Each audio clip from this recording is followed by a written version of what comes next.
नमस्कार दोस्तों, मैं वैष्णवी, मैं पूजा, फैजाबादी भोजी, हम कलावती। सबका स्वागत है, वंदन है, अभिनंदन है। एक बहुत प्यारे से गीत के साथ है, गारी गीत है। जैसे भी लागे कमेंट कर जाइए, फुलराज के साथ सपोर्ट करिए और अच्छा लगे तो लाइक से जरूर करें।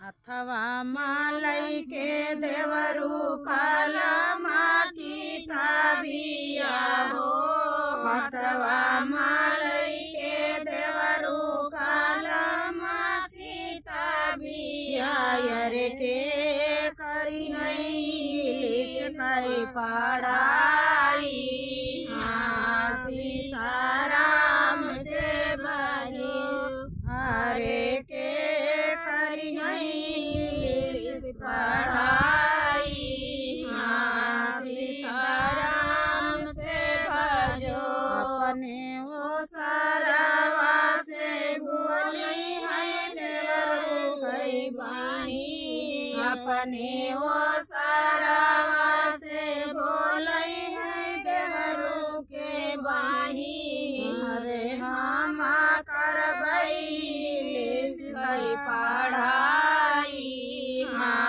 सीताराम से भजो अरे हम करबई गई पढ़ाई,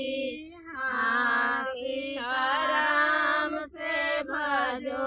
काऊ तुले मास्टर कापिया किताबिया हो, काऊ तुले मास्टर कापिया किताबिया, अरे काऊले व्यापीसिया हमारी, सीताराम से भजो यारे काऊले व्यापीसिया हमारी, सीताराम से भजो।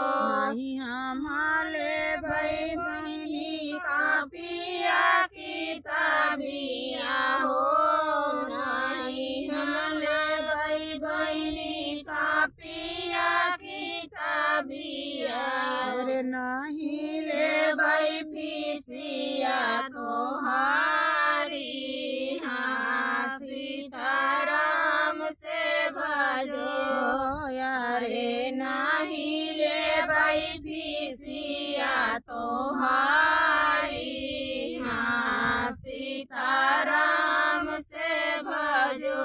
एक दिन आयौ तू बहनी हमारी से जरिया हो, एक दिन आयौ तू बहनी हमारी से जरिया, अरे खप्पाटी जाए फीसिया तुम्हारी, सीताराम से भजो हो यारे मिली जाए फीसिया हमारी, सीताराम से भजो।